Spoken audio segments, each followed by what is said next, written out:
Ndi niteka n'umunezero nsubire nkusuhuze nkuhakaze nshuti mukunzi wacu wowe ubandanya kumwe natwe ngaha kuri no mbonesha kure imwe rudende igushikiriza amakuru ibiganiro ndetse n'inkuru bigezweho biriko bivugwa irya nino mu gihugu c'u Burundi no hakurya y'imbibe z'igihugu c'u Burundi mu makungu ya kure ndaguhaye ikaze ndaguhaye mwiriwe neza cange mwaramutse bivanye naho udukurikira uherereye ico utegerezwa gusa nyene ni ukubandanya kumwe natwe hama ukaja urashikirwa n'amakuru ibiganiro ndetse n'inkuru biba biriko bivugwa irya nino mu gihugu c'u Burundi mu bisata bitandukanye nk'igisata c'inkino igisata ca politike igisata c'agateka kazina muntu igisata c'amagara y'abantu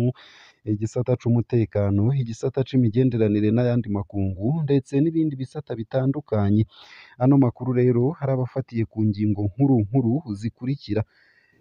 Shovino mu Rwengezo havuga ko hakwiye kubaho amatohoza ku bishwe bose bazira ikiringo ca gatatu c'umuhisi Petero Nkurunziza. Shovino mu Rwengezo arongoye umugambwe IPD Zigamibanga hatera akamo ubutungane bw'u Burundi gukora amatohoza ku barundi bose bishwe bahorwa ikiringo ca gatatu c'umuhisi Petero Nkurunziza maze ababikoze bahanwe hisunzwe amategeko. Shovino mu Rwengezo hakaba avuga ko bitebe bitebuke bariko barica abantu ubu ndetse n'abishwe bahorwa ico kiringo ca gatatu bazotinda bamenyekane. Vyinshi kuri iyo nkuru ni mukanye mu buryo burambuye ntuje kure.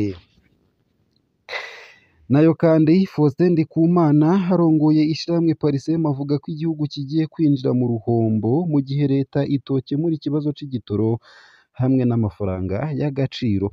Ivyo yabishikirije kuri ubu wa gatandatu igenekerezo rya 15 ruheshi 2024 mu gihe amakungu yahimbaza umunsi wahariwe kurwanya inzara nk'uko bishikirizwa na Faustin Ndikumana arongoye ishirahamwe Parisem uyu munsi wahariwe kurwanya inzara ushitse mu gihe Burundi buriko buraca mu bihe bidasanzwe nk'uko ivyirwa vyakozwe vyerekanye ko abarundi bangana na 70% babayeho batazi ico baza gufungura nayo ibice 40% vy'abana navyo babayeho bafungura nabi ko rero ikibazo c'igitoro kije gusongera isibe vyinshi navyo kuri iyo nkuru ni mukanye mu buryo bw'idonido ntuje kure. Nayo mu yandi makuru kandi nuko abamenyesha makuru bateshejwe izabo bariko baragerageza gutorera umuti ingorane zijanye n'ukuntu bakora kuva intambara itangura mu buseruko bwa RDC abamenyesha makuru benshi barahunze bava mu burere bwigaruriwe n'abagwanyi ba M23 amaradiyo menshi nayo arugara kubera umutekano muke muri ubwo burere abo bamenyesha makuru bahungiye mu makamba atandukanye y'abateshejwe izabo igoma bararonse inyigisho ku gutanga amakuru hajanye n'ibikorwa vyo gufasha mu gihe vyihuta izo nyigisho zatunganijwe na HCR zabaye ku wa gatatu n'uwa kane w'indwi iheze abenshi muri abo bamenyesha makuru bakorera amaradiyo imasisi ndetse na Rucuru imbere yo guhungira igoma mu mugwa mukuru wa Nord Kivu mu buseruko bwa Kongo isayo gusa ayo hamwe n'ayandi ni mukanye mu buryo burambuye ntuje kure ico utegerezwa gusa no gufyonda sabone canke subscribe nawe utarafyonda ko hamukabandanya ushikirwa n'amakuru ibiganiro ndetse n'inkuru tubandanya gushikiriza ano makuru ku buryo burambuye nonyemerere nyatangurire kuri no nkuru ivuga ko hakwiye amatohoza kubishwe bose bazira ikiringo ca gatatu c'umuhisi Petero Nkurunziza nk'uko bishikirizwa na Shovino mu Rwengezo. Shovino mu Rwengezo harongoye umugambwe IPD Zigamibanga hatera akamo ubutungane bw'u Burundi gukora amatohoza ku barundi bose bishwe bahorwa ikiringo ca gatatu c'umuhisi Petero Nkurunziza maze ababikoze bahanwe hisunzwe amategeko. Shovino mu Rwengezo akaba avuga ko bitebe bitebuke bariko barica abantu ubu ndetse n'abishwe bahorwa ico kiringo ca gatatu bazotinda bamenyekane. Shovino mu Rwengezo haratangazwa n'inyifato y'ubutungane kubona imyaka 9 irangiye uwahoze arongoye uwo mugambwe Zedi Feruzi agandaguwe bunyamaswa ahorwa kwiyamiriza ikiringo ca gatatu ca Petero Nkurunziza kakaba akamizwe n'ingoma ubutungane ntihagire ico bushikiriza ku babikoze naho biruko ariko Shovino mu Rwengezo avuga ko bituye sentare mpuzamakungu mpanavyaha kandi amatohoza ageze kure. Shovino mu Rwengezo hakaba agira ati twamye dusaba ko ubutungane bukora amatohoza inyuma y'urupfu rwa Zedi Feruzi hamwe n'abandi barundi sinzi bishwe bahorwa ikiringo ca gatatu ca Petero Nkurunziza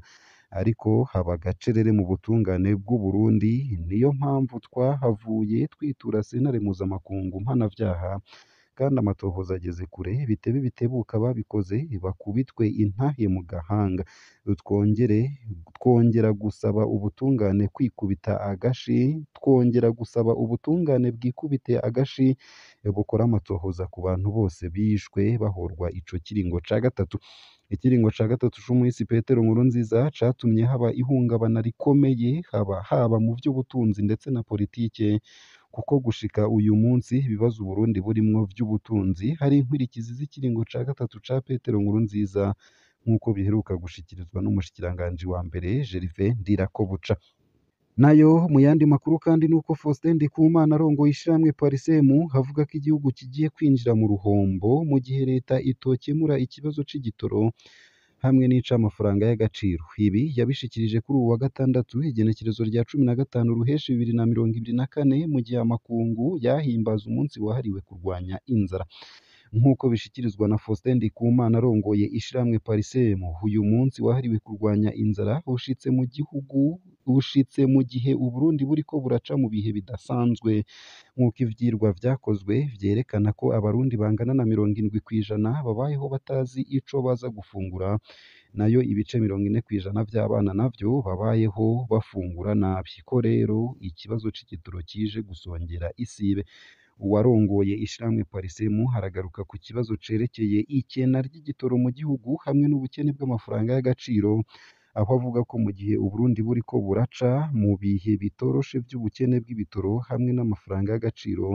biriko biratuma mbere ubuzima buzimba mu gihugu c'u Burundi bigiye gutuma igihugu gishobora guhomba vuba mu gihe leta itogira akigoro kaboneka ngo itorere umuti bino bibazo Faustin Ndikumana akaba agira ati banki nkuru y'igihugu nimba idafise amafaranga y'agaciro none harangurwa iki none nta bidandazwa bicinjira mu gihugu rero ni ukuvuga rero ko igihugu kiriko kiraja mu ruhombo leta yohagabira igafata ingingo zihuta turasavye ahubwo umukuru wa BRB atwereke uko amafaranga y'agaciro angana ariko agura iki ayo mu kwa gatanu no kwa gatandatu yaguze iki nasohore raporo nayo kuvuga ngo ntayahari ntivyumvikana none hoba hinjira iki ubu leta igura iki ubuzima burahagarara bugenda gute leta nizitubwira ico bariko barakora kugira bino bibazo bitorerwe inyishu ikibazo c'ikena ry'igitoro kimaze imyaka hafi 2 cibonekeza mu gihugu hakaba atatwigoro dufatika leta iriko irakora kugira ikemure kino kibazo kuko benshi mu barongoye igihugu harimwo n'umushikiranganji wa mbere Gervais Ndirakobuca hamwe na Grace Ndabirabe harongoye inama nshingamateka bose barerekanye ko ico kibazo kibarengeye umuntu aribaza none iki kibazo kizokemurwa nande uko biri kose umwenegihugu muto muto niwe ariko arahasinzikarira nayo mu yandi makuru kandi ariko aravurwa hanze y'imbibe z'igihugu c'u Burundi nuko abamenyesha makuru bateshejwe izabo bariko baragerageza gutorera umuti ingorane zijanye n'ukuntu bakora muri RDC ni mu ntara ya Nord Kivu kuva intambara itangura mu buseruko bwa RDC abamenyesha makuru benshi barahunze bava mu burere bwigaruriwe n'abagwanyi ba M23 amaradiyo menshi nayo harugara kubera umutekano muke muri ubwo burere abo bamenyesha makuru bahungiye mu makamba atandukanye y'abateshejwe izabo igoma bararonse inyigisho ku gutanga amakuru hajanye n'ibikorwa vyo gufasha mu gihe vyihuta izo nyigisho zatunganijwe na HCR zabaye kuwa gatatu n'uwa kane w'indwi iheze abenshi muri abo bamenyesha makuru bakorera amaradiyo imasisi ndetse na Rucuru imbere yo guhungira igoma mu mugwa mukuru wa Nord Kivu mu buseruko bwa Kongo Ismael Mudunguru umuyobozi w'iradiyo y'Isake muri teritwari ya Masisi nabo bakorana bahunganye igice c'ibikoresho vyabo vy'iradiyo ubu iyo radiyo ikorera mu ikambi y'abateshejwe izabo ya Rushangara muri karitiye Mugunga Igoma urugendo rw'iyo nsamirizi Igoma rwabaye rurerure kandi rugoye Twahunganye bimwe mu bikoresho vyacu kuva i Masisi gushika i Goma. Urugendo ntirwari rworoshe kuko bimwe mu bikoresho vyaribwe n'imirwi y'abagwanyi. Twahisemwo gushinga iradiyo yacu aha mw'ikambi y'abateshejwe izabo. Uko akaba ariko bimenyeshwa na Ismael Mutunguru. Yamenyesheje ati nubwo ibiganiro vy'iradiyo bikorwa, imwe mu ngorane dufise ni ubukene bw'uburyo. Nk'abandi bamenyeshamakuru benshi, Ismael Matunguru na bagenzi we barafise amakenga ku burambe bw'ivyo bikorwa. Dusaba amashirahamwe atandukanye kudufasha kugira ngo dushobore kubandanya dukora muri ibi bihe vy'intambara. HCR iriko iragerageza kwigisha abamenyeshamakuru. Ni muri iyo ntumbero abamenyeshamakuru benshi bateshejwe izabo bitavye inyigisho zijanye no gutanga amakuru y'ibikorwa bijanye no gufasha mu gihe cihuta. Abdoulaye Bari, umukuru w'ibiro vya HCR muri Nord Kivu, yamenyesheje ko ashigikiye abo bamenyeshamakuru bateshejwe izabo, aho amenyesha kandi ko HCR yiyemeje kubandanya ifasha abo banyamwuga. HCR yibemereye rero ko izobandanya ifasha urunani rw'abamenyeshamakuru bateshejwe izabo. Uko akaba ariko yatangaje. Ku ruhande rwiwe, Rosalie Zawadi, umukuru w'ishirahamwe ry'ibinyamakuru INPC igisata ca Nord Kivu, yarateye intege abamenyeshamakuru bataye izabo, abasaba gukorana akarangamutima k'umwuga. Yashimikiye ku kamaro ko kubandanya biga mu ntumbero yo gukora ibikorwa vyiza mu bihe bigoye. Ngaha akaba ariho nsoreje ano makuru nari naguteguriye, ariko avugwa irya nino mu gihugu c'u Burundi no hakurya y'imbibe z'igihugu c'u Burundi mu yandi makungu. Ico utegerezwa gusa ni ugufyonda sabone canke subscribe, naho utarafyondako hama ukabandanya ushikirwa n'amakuru, ibiganiro ndetse n'inkuru tubandanya gushikiriza. Ndakwipfurije rero kubandanya uraroranirwa ndetse no kugira ibihe vyiza n'umunsi mwiza.